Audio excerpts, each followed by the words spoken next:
It's been a long, hard day, at least for some of us it has, following the US elections and watching the gradual process evolve when fairly early on I think it looked as if Obama was going to win this, but then I don't think anybody really expected the result would be quite so substantial as it ended up as.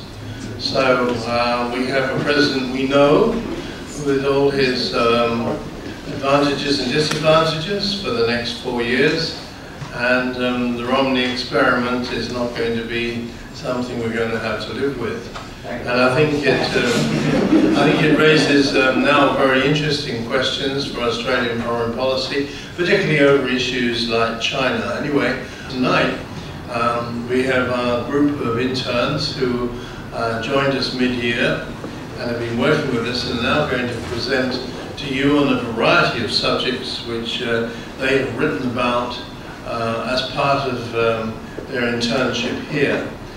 They've also done great work for us, and this is a good occasion for me to thank them all for being such great support for us at our meetings. So we're going to give them each 6 minutes. The order in which we've decided to do this is as follows. We're starting with a contentious subject, but which is a fair way off at the moment, which is the referendum in the United Kingdom, which is going to take place in Scotland in 2 years' time, as to whether Scotland should be independent of the United Kingdom, break away. But of course Scotland would then still remain, presumably, as an independent country in the European Union. And to talk about that for 6 minutes from now is Catherine Gordon. Good evening. As Colin mentioned, in the May 2011 Scottish parliamentary elections, the Scottish National Party became the first party to form a majority government in the Parliament since its resumption, running on a campaign ticket that included a pledge to hold an independence vote. As such, in 2014, 2 years from now, it is expected that Scotland will hold a public referendum on independence from the United Kingdom. The question of Scotland's place in the UK is currently one of the most pressing issues in British politics and a point of growing concern across Europe. I'll be writing my research paper on the question of Scottish independence and what that might mean for the future of the United Kingdom and separatism more generally, particularly within Europe and the EU. Tonight I'll just briefly discuss some of the main points of my research to provide an overview of my paper and hopefully shed some light on an issue that doesn't receive much discussion here in Australia, which is quite odd considering that at the end of the day we all share a head of state. Firstly, the split would have negative effects on British armed forces and possibly on global security.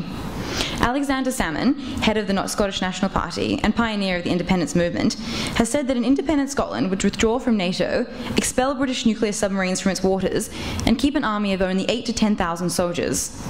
A recent article in the Washington Post expressed US concerns with the possible split, explaining that an independent Scotland would significantly weaken the foremost military and diplomatic ally of the US, while creating another European mini-state unable to contribute meaningfully to global security. I don't know if anyone here has read the novel Rogue Nation, written last year by the Scottish author Alan Clements, but he's obviously put a lot of thought into the issue of foreign and defence policy for an independent Scotland, and in his book describes a scenario where, in 2014, Britain, which bases currently its entire Trident missile-carrying nuclear submarine fleet in the Faslane naval base in Scotland, in the run-up to independence, removes the 4 subs and the missiles from the area. Meanwhile, switching to its own currency, Scotland faces financial meltdown. Russia launches a plot called Operation Braveheart, where it promises to support Scotland in exchange for moving its own nuclear submarines into the now vacant Faslane. In the book, although we now know at least this part isn't true, Republican president who succeeds Barack Obama plans a coup in Scotland in tandem with unionist militias. While hopefully a successful independence bid would not lead to quite such an extreme scenario, no one really knows exactly what it would lead to. There has been speculation that, despite the fact that Scotland, at 5.2 million, represents less than 10% the population of the UK, if it does secede, what remained of the UK could lose its seat on the UN Security Council. I also just want to really quickly mention the issue of oil, because Scotland's viability as an independent state would actually depend pretty heavily on its ability to monopolise revenues from Britain's North Sea oil fields. The Scottish National Party predicts an independent Scotland that would be a lot like Norway, a welfare state, but this vision is based on the assumption that its claims to up to 90% of North Sea oil and gas wouldn't be contested by what remained of the UK, when in fact observers in England believe that they would retain at least a third of the fields. On the issue of separatism, there is a lot of concern that if Scotland does turn out to be viable as an independent country, that Wales and even Northern Ireland might try and follow its example. There's also concern that Scotland's independence would reverberate throughout Europe, setting a precedent for dealing with fundamental questions of governance and sovereignty. How, for example, would it affect the independence movements of groups such as the New Flemish Alliance, who want independence for the prosperous Dutch-speaking north of Belgium and emerged as the country's biggest party in 2010? Or the Northern League, which once campaigned to divide Italy and is now the third largest party in Rome's Chamber of Deputies? The regional president of Madeira Island last year threatened to break away from Portugal. Tensions have grown between the Danish government and independence-minded authorities in the North Atlantic Faroe Islands, and nationalist parties already dominate parliaments in Catalonia and Basque regions of Spain. Some observers worry that separatists around Europe will be looking at the Scottish example and wondering if they can soon add the likes of Italy, Spain and Belgium to the list of Europe's forgotten nations. The split would also have ramifications for Australia. If the Parliament in Westminster wants to pass legislation to facilitate a matter regarding the succession to the crown of a new fashion United Kingdom, as it would inevitably become, then the Parliament of Australia must give its consent, as this will affect Australian law. The United Kingdom that Australians agreed to federate under would no longer exist. A United Kingdom which is legally separated is not the United Kingdom for Australian purposes, and in fact an Australian constitutional vacuum could be created if the current United Kingdom ceased to exist. All of these issues lead to concern that the question of Scotland's future is not just about the durability of the United Kingdom. It could raise fundamental questions such as what kind of units deserve self-determination, and what options are available to democratic polities that seek to counter succession in ways other than military force. It may affect international security and have unpredictable global ramifications. My research paper will hopefully shed some light onto the issues surrounding the 2014 referendum and offer an analysis of the possible future of the United Kingdom, as well as separatist movements more widely. Thank you. So the next item is another very interesting subject, which is the accountability of private military firms. Now, we know that private military firms played a really big part in the Iraq War, and to some extent also in Afghanistan. And there's many issues there as to who controls them, and so on. And so, speaking to this subject is Simon Asfor.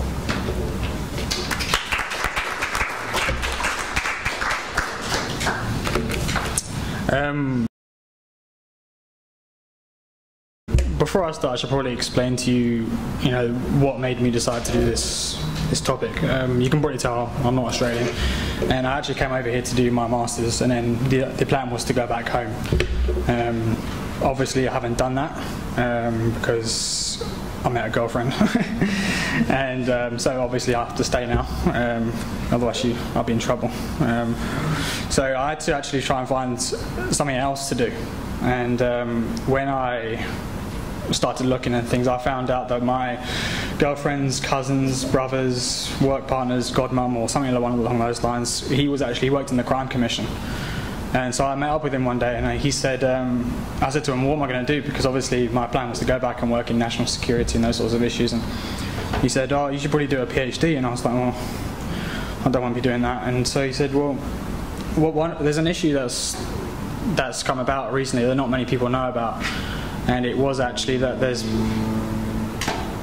has actually been a problem with the radical Islamification of Aboriginals in Sydney's western suburbs. And I actually thought that was really interesting, but because I didn't want to do a PhD, I never sort of followed through on it. So that was my initial proposal, was to do actually something along those lines. Obviously, due to that sensitive nature, there was, I found it quite hard to find people to talk to and those sorts of things. So I actually had to knock that on the head. But actually I will be writing about that after I finish this one, because I've actually recently had someone contact me in regard to that issue, and so I'll be able to publish something after. So, which leads me on to my topic this evening. Given that I've had to change topics, I've had to decide to write on something that I took an interest to in my masters. I took a course which dealt with security and business links in the world order, and I was very interested in the role that private military companies take around the globe. The establishment of private military firms is a relatively new phenomenon and has come about since the end of the Cold War. The great influx of these military companies was due to the disbanding of global militaries and the reluctance of states to get involved in such armed combat, seeing as two of the world's major powers had almost come to blows throughout the period from 1945 to 1989. What interested me the most about these companies wasn't necessarily the reasons for their establishment. It was more in regard to how they've become such an unaccountable component of world affairs. We've all heard about the Abu Ghraib incident, but what is more interesting, and which I will be talking about in my paper, is the ways in which business and unaccountability have protected these companies from being held to account fully. At the moment, the plan for my paper is to divide the paper up into two main sections, which will allow me to discuss the issues in a broad sense. The issues will be dedicated to governmental and non-governmental checks on PMC accountability, which will allow me to discuss global legislation, hierarchical developments, and NGO activity respectively. At the moment, I've been trying to make contact with my boss's family friend who works for an unnamed PMC, so I can try and get some inside access to hear what a PMC member has to say about the actions they have taken to remain as accountable as possible. I'm still waiting to hear back on this, but I'm hoping to have all this transcribed for you as well to read, probably in the back of the paper. I'm particularly interested to hear about the ways in which current measures have been reacted to in responses to incidents such as Abu Ghraib. My initial findings have been that the reason PMCs haven't really been held to account is that the business relationship held between the company and government seems to preclude any law, and the economic ties between the two seems to result in an impermeable relationship. If an employee is to act out of turn and commit gross atrocities, which will again be discovered in the essay, then that also reflects badly on the employer. So it does seem that this has had an effect on the ways in which these companies have been held to account. Furthermore, my initial conclusions have been that it is only NGOs that can have an effect on accountability, given that they don't hold any business or economical links with these corporations. Of course, these conclusions might change between now and the end of the hand-in date, but for now I feel this is the most comprehensive conclusion to make. Thank you for coming and listening to us talk on our topics, and I hope you enjoy what we produce.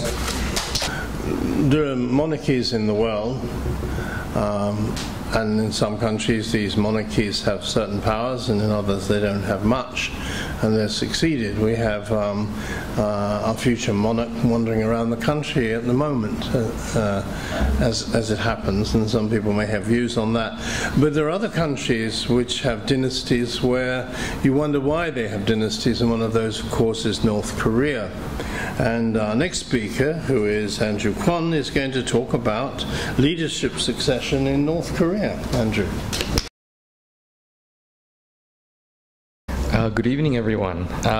My name is Andrew Kwon, and my paper is indeed on the North Korean succession. Specifically, I'll be doing a comparative analysis on the context and events surrounding the two leadership successions in North Korea, and also provide an analysis of sorts on the potential effects of the latter succession and its transformation on regional and international security. Now, a little bit of background. North Korea has, of course, experienced a leadership succession before in 1994 with the death of Kim Il-sung and the rise of Kim Jong-il. But it was decades in the making. It started from approximately the 1970s, from whatever information that we have, particularly from defectors such as Hwang Jong-yok. Now, cosmetically, the recent succession of Kim Jong-un is very similar. The pomp and pageantry was all there. In fact, it was one of the few events where international media were allowed into the country to show that the great country of Korea, of North Korea I mean, is still alive and kicking. But it was events leading up to this succession. It was events leading up to this succession, and it was definitely the events surrounding it and afterwards as well that has definitely raised speculation as to what kind of effects this very condensed succession period and consolidation period for the younger Kim would have on the structure of North Korea, and also the repercussions it would have on the region and the international community. Now, in terms of the paper itself, it will be divided into two parts. I hope to look at and do a comparative analysis component where I'll be looking at the two successions separately, looking at their context, the domestic components as well as the regional and international context in which it occurred, and understanding that will lead on to a second component where I'll be looking at the potential effects of whatever structure the regime takes under the younger Kim, and why and how it will affect the discourse that is occurring in Northeast Asia and the international community. Now, no doubt the compare and contrast component will cover why it's so different, why 1994 North Korea and why 2012 North Korea are such different places. One example is the fact that Juche, the overarching grand strategy of self-reliance, was still the mainstay policy in North Korea by 1994. It was steadily being replaced by what is today Songun, military first policy, which is the main structure of North Korea as it is today. Another important factor is the economic conditions in North Korea. Now, post-1994, we did have the tremendously bad famines, however, the conditions in 1994 were not so bad in the sense that they are near collapse today. It was a contrast between stagflation of sorts versus near collapse today. And of course, I'll be covering regional context, the differing regional context. In this case, North Korean relations with the rest of the key players such as China, Japan, as well as its better half, South Korea, and also looking at the international context where the role of the US was, why it is, of course, different, the underlying pressures on the US in 1994 versus 2012. And then finally, I will move on after clearing all this and move on to discuss why the potential roots of the regime as it is today, what route it may take. Will it consolidate its earnings? Will it decide to take no reforms? Will there be a route towards reforms at all? And then, of course, how that would affect and what kind of rippling effects that would have on the key players, particular key issues such as non-proliferation, which is a huge issue today. I could provide initial conclusions, but I guess I could wait until everyone reads my paper as well. So I think I'll end it on that note. Thank you very much for listening.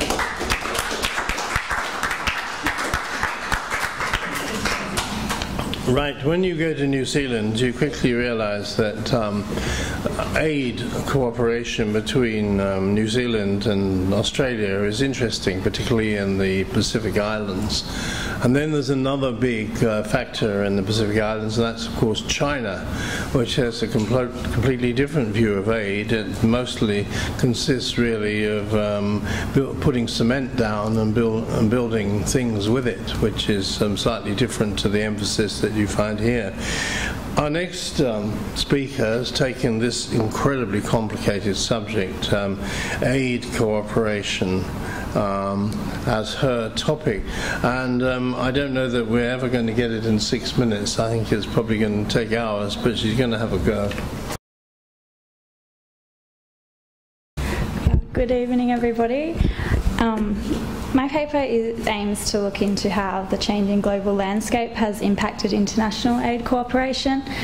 I hope to begin by outlining exactly what the changes are before moving on to how the aid cooperation architecture has been reshaped, and as a result, what are the benefits and concerns of these transformations, and hopefully end by looking into ways the different approaches can coexist alongside each other. Traditionally, development cooperation has been dominated by established Western, so-called northern donors from the development assistance committees of the Organisation for Economic Cooperation and Development. And over the past 10 to 15 years, these countries have developed a consensus about what aid should be used for, where it should be directed, and how it should be managed. However, emerging world powers, including Brazil, India, China, and South Africa, have challenged the dominance of these traditional donors in development cooperation. These countries have become increasingly active in global affairs. They've moved away from having developing country status and being recipients of aid, and have become providers themselves. Some even have dual donor recipient status. Their increased activism has triggered important debate among traditional donors and has reshaped international development cooperation. The arrival of these new donors on the scene has meant a shift towards South-South development cooperation as an alternative to the traditional North-South giving. Whereas the approach of the Development Assistance Committee donors is based on charity and dependency, the South-South approach is based more on mutual self-interest and autonomy.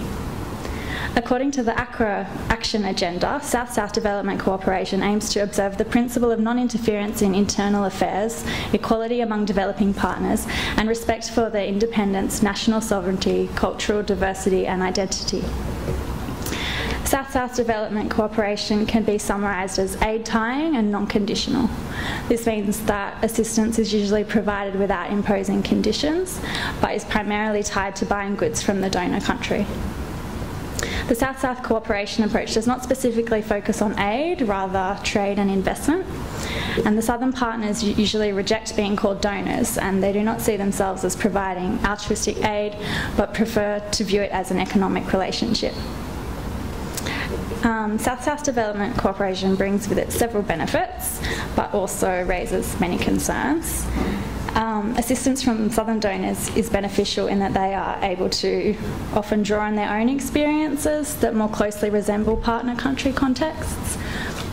And new opportunities also arise where southern investors are more familiar with the local cultural and political conditions. And so if well planned, South-South Development Cooperation can often be more innovative and sustainable than North-South giving because it can be better adapted to these local conditions. Moreover, the absence of conditions and promotion of non-interference by southern donors makes it attractive for recipient countries who do not wish to comply with policy prescriptions set out by traditional donors to turn to southern donors for assistance without strings attached. South-South assistance also usually comes with less onerous procedural requirements so that disbursements are quicker. And it has been argued that conditions imposed by the traditional donors violate sovereign rights of people to determine their own country priorities and development strategies. But then on the other hand, the lack of conditions imposed by southern donors has also been criticised as disregarding human rights, social and environmental considerations in program countries, just for the sake of gaining access to resources and markets. And it's been seen to weaken the progress that has been made by traditional donors in safeguarding environmental and human rights. South-South development also, most South-South development contributions also go towards expenditure on infrastructure and productive sectors, which can give immediate gains in terms of production and trade. However, there are concerns that these gains are only short-term and non-sustainable, and there's been a question raised about what will happen once all the resources for exports have been depleted and whether it can put recipient countries in a worse position. Finally, a lack of transparency and the opportunity for corruption has also been a criticism. There's a lack of accessible and comprehensive information on southern development assistance. There's no equivalent of a development assistance committee or any kind of centralised agency where southern donors can report to and agree on standards or exchange information.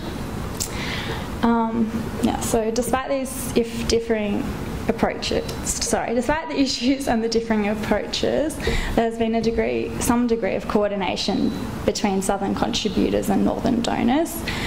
Although there is much room to improve this complementariness by promoting synergies, it is ultimately clear that South-South Development Cooperation has contributed to substantial economic growth in developing countries, and it will continue to play an essential role in development cooperation as a complementary to Development Assistance Committee aid. My paper aims to look into this a bit more in detail and how the both approaches will work together in this area. Thank you. Ingrid Kaiser, thank you very much. Okay, so the sixth and last but not least presentation is about nuclear asymmetry between India and Pakistan, another very tricky subject, and Hannah Jose is going to talk to us about that. Okay, so I'll be talking about nuclear stability between India and Pakistan. Being Indian, this issue is of some concern to me. Particularly, I'll be talking about how the situation today differs from that of the Cold War and why. So in my paper, I'll be arguing that contrary to the stabilising influence that mutual assured destruction, or MAD as I'll call it from now on, had on relations between the US and the Soviet Union during the Cold War, in the South Asian context, MAD has resulted in instability at both lower and higher levels of conflict, including at the nuclear level. India and Pakistan have long been adversaries who've already fought two conventional wars against each other, one of these being under the nuclear overhang. Neither of these countries are party to the Nuclear Non-Proliferation Treaty, and they have an ongoing festering conflict in Kashmir. The prospects for regional long-term stability are grim if the factors of instability aren't addressed soon. So if we define instability as the likelihood of large-scale conflict with potential to escalate to the nuclear level, I'll be arguing in my research that MAD in South Asia has led to a much more unstable situation than during the Cold War, and a situation that is continuously developing. So I've identified three key differences as compared to the Cold War dynamics. First, there is a significant degree of asymmetry in the national and conventional warfare capabilities between the two states in the India-Pakistan dyad. During the Cold War, the US and Soviet Union enjoyed comparable levels of national and conventional capabilities, whereas in India and Pakistan, there's a large and growing disparity between the capabilities of both sides. India is the conventionally superior and also the economically stronger of the two, even though its growth has begun to slow in recent years. Pakistan's continuing internal instability, however, prevents it from growing economically. This internal instability also leads to weakening institutions, which contributes to regional mistrust. In order to mitigate its conventional inferiority, Pakistan has embarked on a build-up of its nuclear arsenal, making it the fastest growing stockpile in the world today. In addition, Pakistan continually attempts to shorten the nuclear ladder with the use of ambiguous red lines and hair triggers, as well as the possible use of tactical nuclear weapons. Meanwhile, India seeks to operationalize a limited war option where it can deliver swift conventional punitive strikes into Pakistani territory without crossing any of its stated red lines. Second, India and Pakistan have two very different nuclear postures. India holds to a posture of assured retaliation, which is distinguished by deliberately transparent nuclear capabilities, a policy of no first use, and the possession of assured second strike capabilities. This posture is designed specifically to deter nuclear attack. Pakistan, on the other hand, holds to a posture of asymmetric escalation, which is distinguished by deliberately opaque nuclear capabilities, the threat of first use of nuclear weapons as a means of deterring conventional attack, the use of ambiguous red lines, and the operationalization of nuclear weapons as war-fighting instruments. Pakistan being the revisionist power, as demonstrated in the Kargil War, which seeks to bring international pressure to bear on the issue of Kashmir with a view to changing the status quo, has thus provided itself with a nuclear umbrella from behind which to launch its revisionist goals. Third and finally, in the South Asian context, the participation of non-state actors, albeit with fuzzy links to the state, complicates the situation.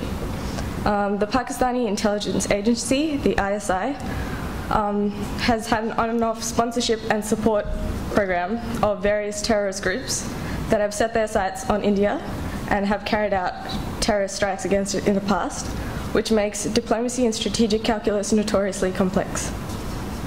So these three factors are the basis for the situation of nuclear instability in South Asia, and these are what will have to be addressed in order to bring greater security to the region and internationally. That's it.